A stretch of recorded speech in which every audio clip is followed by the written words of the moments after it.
En la Asamblea Nacional no encuentran la salida del laberinto que transitan. La fiscalización es su arca perdida, su mito. Y el problema es que el acto se convirtió en conducta y el problema es que esa conducta no aporta y sí erosiona a la institucionalidad, a la transparencia, a la confianza de la ciudadanía sobre los actos del Estado, sobre los actos del gobierno. ¿Qué está pasando?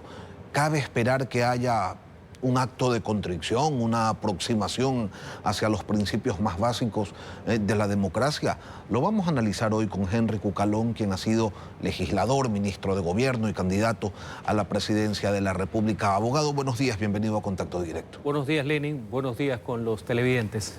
Como ex legislador, como ex ministro de la política, ¿qué aspectos le preocupan del balance entre gobernabilidad y control político que viene desarrollando el oficialismo? La falta de responsabilidad que se tiene con una labor connatural, que es el control político al gobierno, que no significa ser conspirador ni sedicioso, pero se necesita hasta por transparencia conocer cómo se maneja la cosa pública.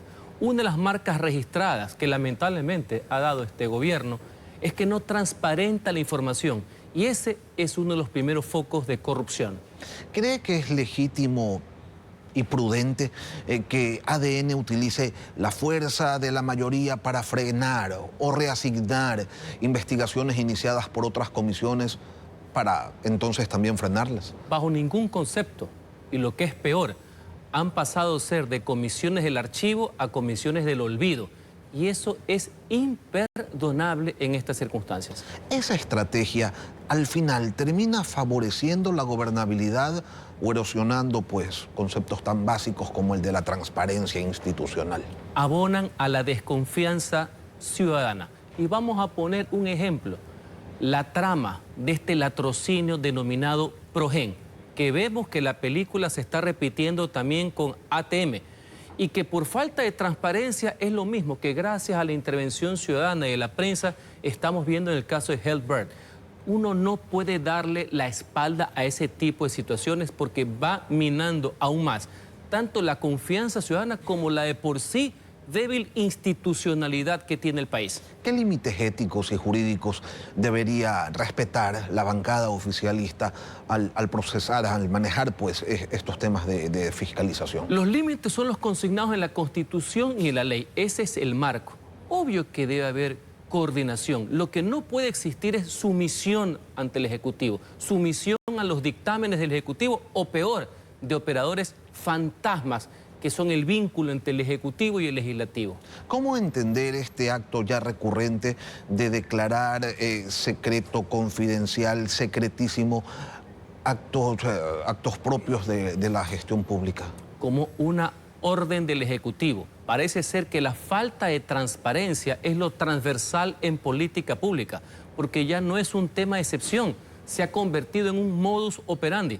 Se vio en el caso también de Progen, y ahora, en este affair dominado Helbert, resulta ser que también todo es reservado. No, señores.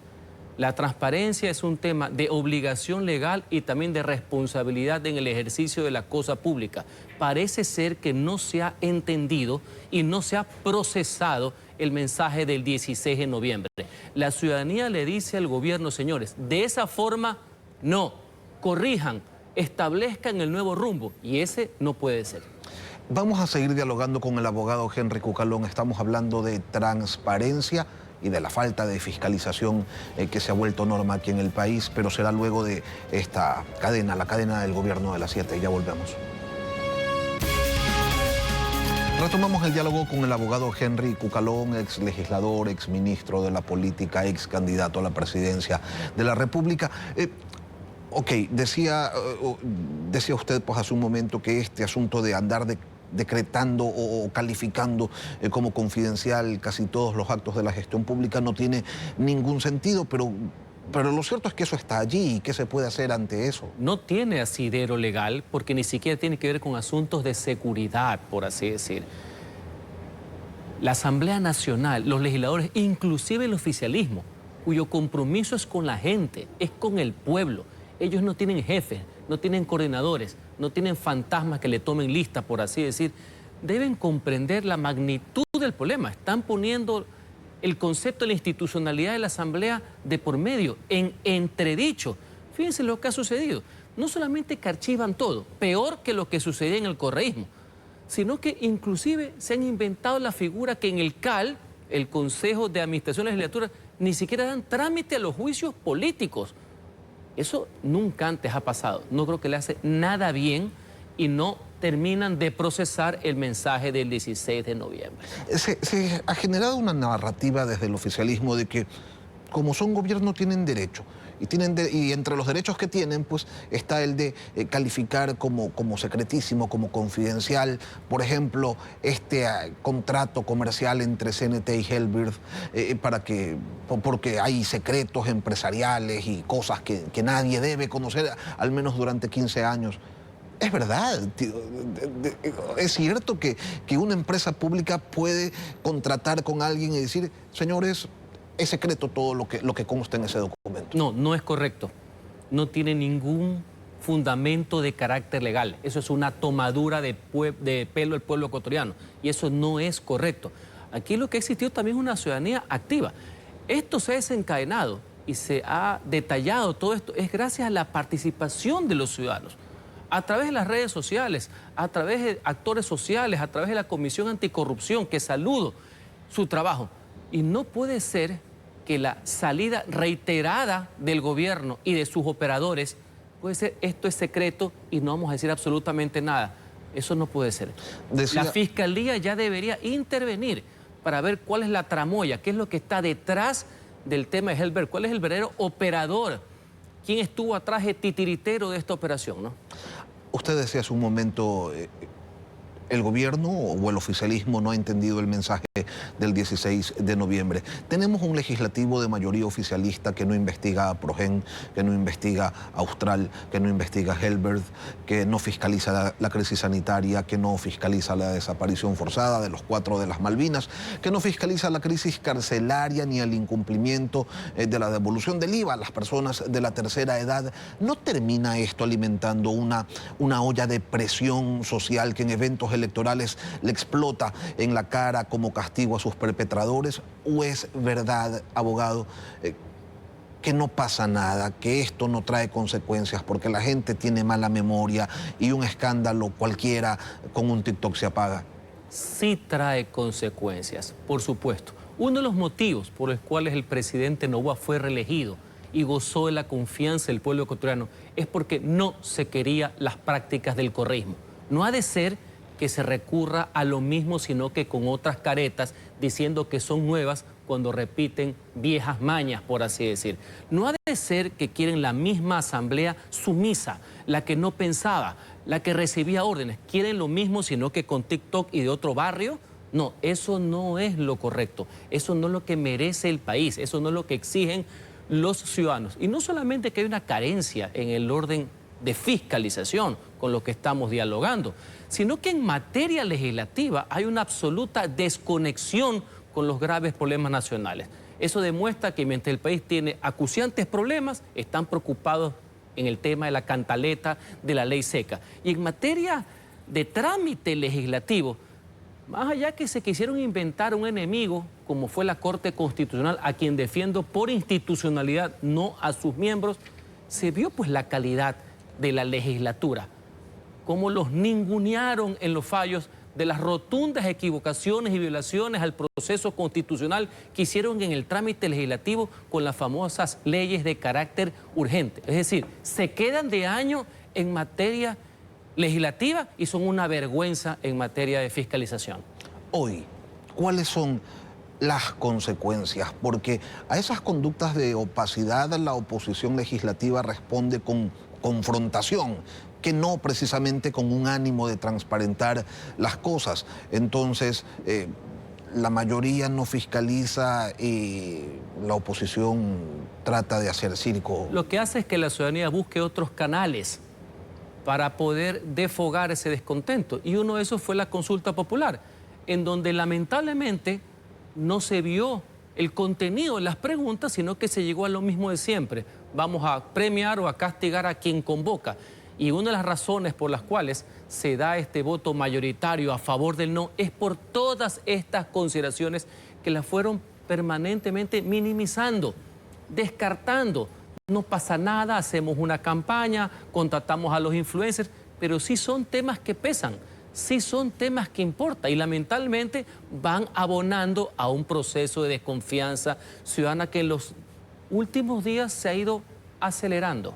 Estas actuaciones de callar ante lo evidente, de querer meter debajo de la alfombra a un elefante o a algunos elefantes, ¿qué efectos puede tener en la ajustada mayoría legislativa que tiene el gobierno? ¿Podría fracturarse o usted más bien la ve sólida y capaz de soportar esta y otras cosas? Espero que no se fracture, porque de todos los negativos que hemos hablado hay algo. Hay una estabilidad. Ya bastantes que tengan mayoría y que no se dediquen a tratar de un golpe de Estado. Eso ya es positivo de por sí, pero eso está pegado con baba, porque ahí no hay pues per se un acuerdo ideológico, ahí hay una coyuntura con unos asambleístas de Pachacutic prestados, por así decir. Así que eso complica bastante la situación, por así decir. Esperemos que no pase a mayores y comiencen a poner sobre el tapete cuáles son las agendas mínimas, las agendas básicas, que no son pues las que quiere el otro sector de la legislatura, que solo pasa pensando en la impunidad, en el canje y en el chantaje. No, debemos ver los puntos de acuerdo en materia de seguridad, pero bien hechos, sin demagogia, sin populismo de baja ralea, y ponerse en conexión con lo que quiere la gente. Si no, esto se va a complicar, se va a acelerar el proceso iniciado el 16 de noviembre. Es bueno tener estabilidad, lo malo es no saber qué hacer con ella. No saber representar también a los ciudadanos, saber que el legislativo es una función del Estado, no un apéndice de Carondelet. ¿Cuál es la agenda legislativa que necesita el país después del 16 de noviembre? Por lo pronto, y usted lo señalaba hace un momento, lo que se sabe es que el presidente de la Asamblea presentó un proyecto para hacer más corto el periodo que dura la ley seca, trascendental reforma que tendrá pues un aporte incuantificable para el futuro de la República, ¿no? Debe haber un balance entre una materia legislativa que pasa por enmiendas importantes en el seno de la Asamblea, 2 debates, un año mínimo de diferencia, que es un cambio constitucional, ya que no vamos a acudir a las urnas. En materia de reactivación económica, para quitarle el carácter estratégico y estatista que tiene la Constitución, por poner un ejemplo. Se puede hacer de la misma Asamblea Nacional. Creo que hay puntos de consenso en esa materia y hay respaldos ciudadanos en esa vía. No se pongan a distraer la atención, ni globos de ensayo, ni cortinas de humo de echarle la culpa a cualquiera, seguir con la cantaleta de los derechos que lo que hacen es asustar a los ciudadanos, por poner un ejemplo. Y lo otro, una fiscalización responsable, no de shows, con respecto a lo que está sucediendo en el país por la continua y política pública de la falta de transparencia. Es que es tan difícil para quien detenta el poder entender los mensajes que la ciudadanía le envía, el del 16 de noviembre, las manifestaciones de la ciudadanía en medios de comunicación, en redes sociales. ¿Qué es lo que justifica este andar errático del oficialismo ya casi 30 días después del fracaso? Para mí, con honrosas excepciones que confirman la regla, ahí hay falta de criterio.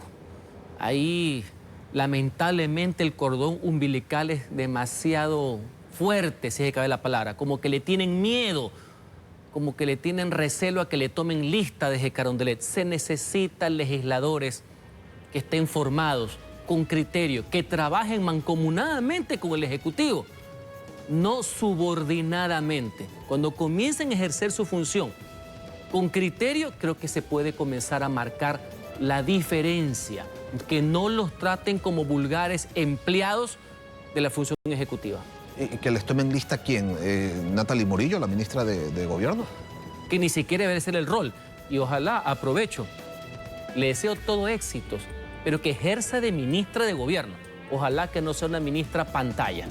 ¿Pantalla de quién? De los operadores, por ejemplo, los jarrines que andan sueltos por ahí. Eso no le conviene a la democracia ni al mismo gobierno. Henry Cucalón, legislador, ex legislador, ex ministro de Gobierno y también pues fue candidato a la presidencia de la República. Gracias por acompañarnos esta mañana.